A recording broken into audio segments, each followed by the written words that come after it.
안녕하세요, 크립토노마드입니다. 올해도 이렇게 서머 랠리가 시작되는 걸까? 금리 인상 압박에도 불구하고 증시와 비트코인 모두 의미 있는 흐름을 보여주고 있습니다.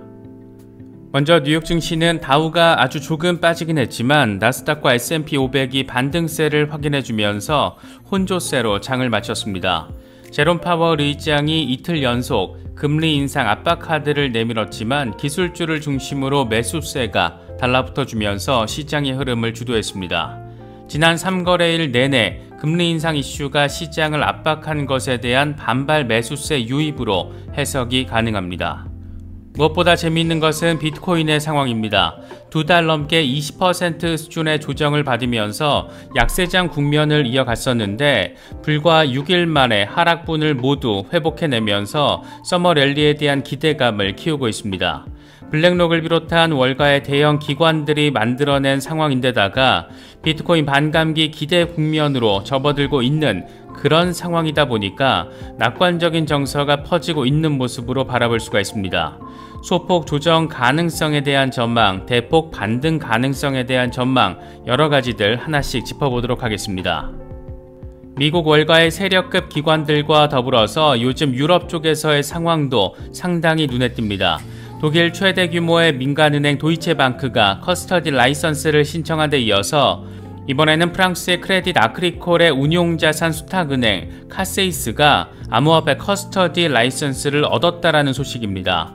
이게 시점적으로 참 재미가 있는데 같은 날 프랑스 중앙은행 총재는 CBDC 발행이 중앙은행의 의미다 이렇게 밝혔고, 공교롭게도 같은 날 리플 이사회 멤버 출신이자 연준 부의장인 마이클 바는 독일 프랑크푸르트로 날아가서 유럽 중앙은행 총재 크리스틴 라가르드와 미팅을 가졌습니다.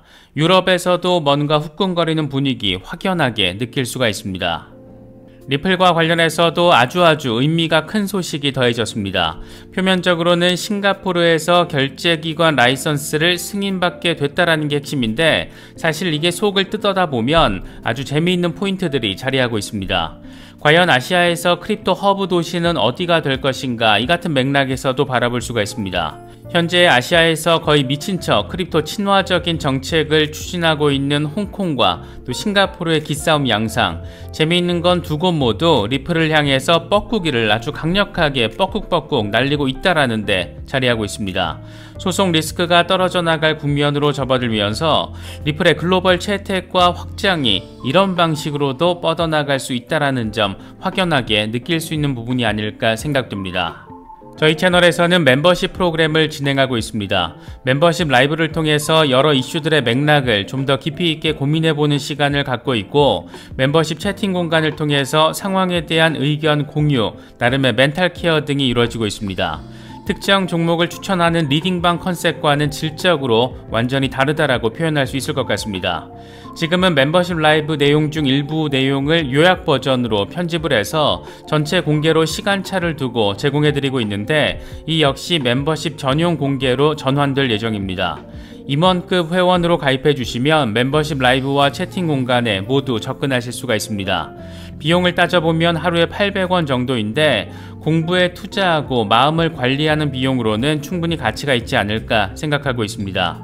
저희 채널 컨텐츠의 만족도를 느끼고 계시거나 지속적인 채널 성장을 응원해주고 싶으신 분들께는 멤버십 가입을 통한 채널 후원을 부탁드리겠습니다. 그럼 이번 영상 시작하겠습니다. 먼저 뉴욕 증시 상황입니다. 지난 3거래일 내내 금리 인상 우려로 시장이 압박을 받았지만 오히려 반발 매수세가 유입되면서 나름의 지지세를 확인해줬습니다. 기술주 과대 낙폭에 따른 매수세 유입으로 인해서 나스닥은 1% 가까이 반등을 해줬고 S&P 500은 0.37% 상승, 다우는 0.01% 하락 마감했습니다. 시장에서는 슬슬 불쾌감을 내보이곤 있지만 그럼에도 불구하고 연준의 금리 압박은 계속되고 있습니다. 제롬 파월 의장은 상원은행위원회에 출석해서 다시금 금리 인상을 지지하는 매파적인 입장을 강조했습니다. 아예 회수까지 적시를 해버렸는데 FOMC 위원들은 올해 2번 더 금리를 올리는 것이 적절할 것이라고 느낀다라고 설명을 했습니다. 그러면서 이번 금리 동결 결정은 추가적인 결정을 내리기 위해 더 많은 시간을 벌기 위한 결정이었다라고 강조했습니다. 이 같은 금리 압박 발언에도 시장이 반등세를 보인 데는 노동시장 상황도 한몫을 했습니다. 이번에 공개된 실업수당 청구 건수는 26만 4천 건으로 확인됐는데 이건 다우존스의 예상치 25만 6천 건을 상회하는 것이면서 동시에 2021년 10월 이후 가장 높은 수치에 해당합니다. 그러니까 연준의 고강도 긴축으로 인해서 그동안 그렇게 믿고 버틴겼던 노동시장에도 슬슬 둔화 조짐이 있다라는 상황이 지속적으로 확인되고 있는 겁니다. 다시 말해서 이게 금리 인상 압력을 줄이는 부분이 될 가능성이 충분하다라고 시장은 판단을 한 것이고 파월 의장의 금리 압박에도 불구하고 나름의 지지세 내지는 반등세를 보여준 배경으로 바라볼 수가 있습니다. 지금 상황에서 가장 재미있게 여겨지는 부분은 단연 비트코인의 흐름입니다. 일단 3만 달러 돌파 테스트를 순조롭게 벌이면서 이대로 추가적인 반등의 흐름을 만들어낼 수 있을지 소폭 조정을 받고 다시 반등세를 이어갈지 관심이 집중되고 있습니다. 공포 탐욕 지수는 하루 전보다 6포인트 오른 65를 기록하면서 탐욕 단계가 더 선명하게 강화됐습니다. 비트코인 도미넌스 역시 51%대 중반까지 올라서면서 2년 최고 수준을 확인해주고 있습니다. 현재 비트코인의 흐름과 관련해 암호화폐 분석가 마이클 반데포페는 비트코인이 약간의 조정을 받을 것 같긴 한데 최적의 진입 시점은 아마도 28,500달러가 될 것이다 라고 생각한다. 이 같은 입장을 제시했습니다. 함께 공유한 3시간 차트를 보면 비트코인이 28,500달러 부근까지 하락한 뒤에 다시 반등하는 상황이 표시되어 있습니다. 워낙 급격하게 올라서 소폭 조정을 받아도 이상하진 않은 상황인데 과연 앞으로 어떤 흐름이 펼쳐질지 꽤나 흥미진진한 포인트가 되고 있는 그런 모습입니다. 또 다른 분석가 렉트캐피탈은 비트코인이 월간 종가 마감 전에 29,300달러를 지지라인으로 전환시키게 된다면 비트코인은 33,000달러에서 35,000달러 저항 구간을 향해서 나아갈 수 있을 것이다. 이렇게 전망을 제시했습니다. 앞으로 일주일 정도만 지금의 흐름을 유지시켜주면 된다라는 얘기를 하고 있는 겁니다. 함께 공유한 월간 차트를 보면 35,000달러 저항 구간을 잘 돌파해 준다라면 그 다음은 4만 달러까지 열려 있다라는 점, 이런 부분이 될 수 있다라는 점도 확인할 수가 있습니다. 분석가 데이브 더 웨이브의 경우에는 꽤나 전폭적인 장기 분석을 제시했습니다. 비트코인이 이미 바닥을 찍었을 가능성이 높다. 문제는 비트코인이 얼마나 더 오를 수 있느냐인데 2025년까지 지금보다 420% 이상 상승할 것으로 예측한다. 이런 전폭적인 숫자를 제시했습니다. 그러면서 2018년 이후 나타난 로그 성장 곡선 LGC 매개 변수 안에서 비례적 상황을 보이면서 상승할 경우에 2025년까지 비트코인 가격은 15만 7,512달러에 도달할 것이다. 비트코인은 27,042달러, 이 피보나치 되돌림 0.382 수준에서 바닥을 찍었고 이건 몇 년 동안 비트코인 상승세를 이끌었던 2016년의 가격 패턴과 유사하다라고 강조했습니다. 이번에 비트코인을 이렇게 강세장 국면 속으로 밀어넣은 것은 단연 블랙록을 비롯한 월가의 세력급 기관들입니다. 그런데 재미있는 것은 이런 유사한 흐름과 움직임, 다시 말해서 블록체인과 암호화폐 채택과 관련한 긍정적인 흐름이 유럽에서도 잇따라 포착되고 있습니다. 독일 도이체방크가 최근 암호화폐 수탁 라이선스 신청을 한 데서 이어서 이번에는 프랑스의 크레딧 아크리콜의 운용자산 수탁은행 카세이스가 프랑스 금융시장 감독청으로부터 암호화폐 커스터디 서비스 제공 승인을 받았다라는 소식이 더해졌습니다. 카세이스는 이미 4조 9,600억 달러 규모의 자산을 수탁하고 있는 곳이고 지난 2021년부터 암호화폐 커스터디 솔루션을 구축한 것으로 전해지고 있습니다. 지난 강세장 절정 전후로 새로운 비전 구축을 위한 준비 작업을 시작했다라는 거고 새로운 강세장을 앞두고 사업 확장을 시작한다라는 계획이 지금 착착 진행되고 있다라는 것을 느낄 수 있습니다. 재미있는 것은 이런 소식이 전해진 같은 날 프랑스 중앙은행 총재가 CBDC 발행을 놓고 중앙은행의 의무라고 밝힌 부분입니다. 프랑스와 발레로이 드 갈하우스 총재는 CBDC 사용 여부는 선택사항이지만 전자상거래의 중앙은행 자금 사용을 허용한다라는 이점이 있다라고 설명했습니다. 그러면서 디지털 유로와 관련해서 모든 이해관계자를 위한 무언가를 준비하고 있다, 이런 말도 덧붙이면서 프랑스를 비롯한 유로존에서 뭔가 지금 착착 진행되고 있다는 점을 느낄 수 있는 그런 멘트까지 날려줬습니다. 여기서 하나 더 재미있는 것은 같은 날 리플 이사회 멤버 출신이자 현직 미국 연준 부의장 마이클 바가 유럽 중앙은행 총재 크리스틴 라가르드와 독일 프랑크푸르트에서 같이 밥을 먹은 겁니다. 연준이 7월부터 페드나우를 공식 런칭하면서 연준의 금융결제 시스템도 블록체인에 올라타고 그렇게 미국의 금융 송금 시스템의 일대 혁신이 펼쳐지게 되는 상황, 특히 페드나우의 최종 종착지는 CBDC가 될 가능성이 매우 높은 상황, 유럽에서 전폭적으로 암호화폐 규제 이슈를 설정하면서 하나둘 CBDC와 커스터디 산업에 발을 들이면서 언급하고 있는 그런 상황, 그런데 이런 모든 것들이 약속이나 한 듯이 동시다발적으로 이루어지고 있는 상황, 참 여러가지 생각들을 갖게 만드는 그런 상황들입니다. 리플과 관련해서도 아주 재미있는 소식이 더해졌습니다. 표면적으로는 싱가포르에서 결제기관 라이선스를 승인받게 됐다는 것이 핵심적인 포인트입니다. 그런데 이게 또 맥락을 짚어보면 여러 생각거리들, 안기는 부분이 자리하고 있습니다. 먼저 이번 라이선스 승인으로 인해서 리플은 싱가포르에서 디지털 결제 토큰 관련 서비스와 암호화폐 기반 국경 간 송금 서비스를 합법적으로 제공할 수 있게 됐습니다. 레거시 금융과 관련해 아시아의 금융 허브인 싱가포르에서 새로운 금융 혁신의 직접 플레이어로서 리플이 공식적으로 들어가게 된 겁니다. 이와 관련해서 리플 CEO 브래드 갈링하우스는 싱가포르는 글로벌 금융 중심지이자 아태 지역 비즈니스의 요충지이다.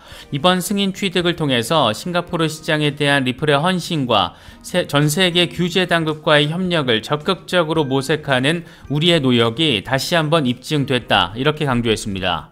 마지막 문장은 물론 미국 SEC 들으라고 하는 말처럼 느껴지는 것은 꼭 기분 탓만은 아닌 것 같습니다.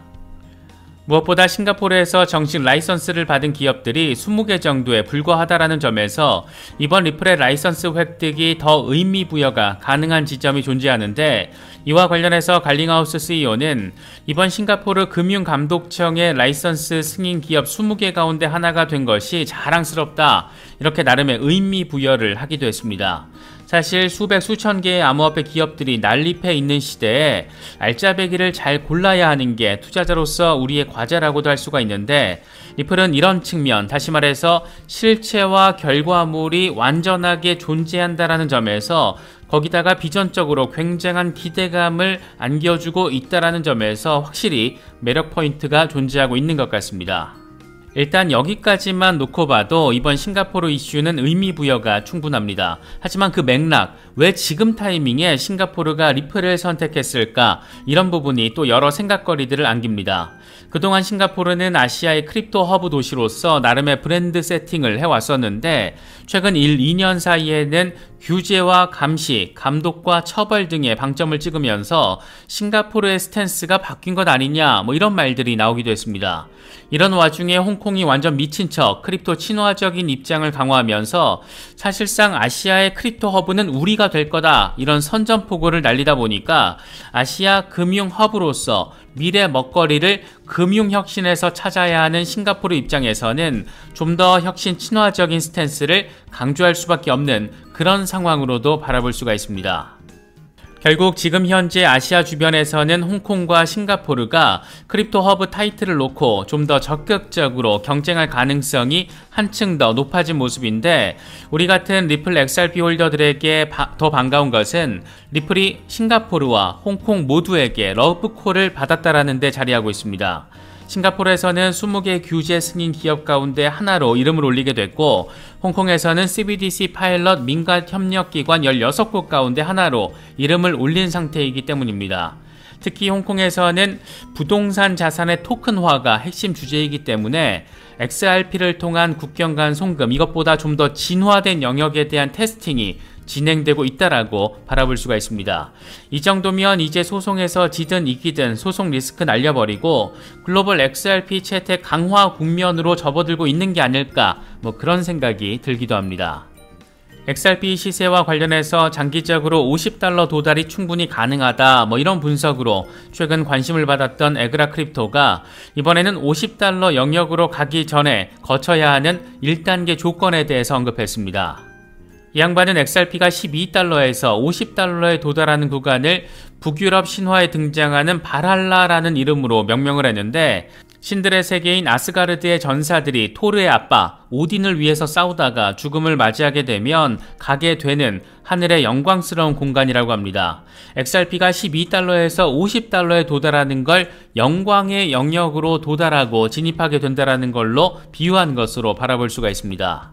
함께 제시한 월간 차트를 보면 주요 매크로 저항선이 0.8달러 부근이라는 것을 확인할 수가 있는데, 에그라 크립토는 내년 3월까지 느리지만 지속적인 상승이 가능할 것이라면서 이후에 발할라 게이트웨이로 진입하게 된다라고 설명을 했습니다. 발할라 게이트웨이, 다시 말해서 발할라 구간으로 진입하는 초입은 역사적인 고점 3.7달러 부근이고 이후에 $12를 거쳐서 $50까지도 나아갈 수 있다. 이런 분석과 주장을 하고 있는 겁니다. 실제로 이런 흐름을 보일지 여부를 지금 단계에서 단언할 수는 물론 없겠지만, 소송이 긍정적으로 마무리가 되고 곧장 IPO 이슈가 불거지고 여기에 시간이 흐를수록 글로벌 XRP 채택이 가속화된다라면, 지금처럼만 이루어진다라면, 지금처럼만 계속된다라면 어쩌면 시간이 좀 더 오래 걸릴지 몰라도 XRP의 의미 있는 시세 상승, 가치를 반영한 시세 상승 기대해 볼 수 있지 않을까, 그런 생각이 들기도 합니다. 이번에 준비한 영상은 여기까지입니다. 시청해 주셔서 감사합니다. 지금까지 크립토 노마드였습니다.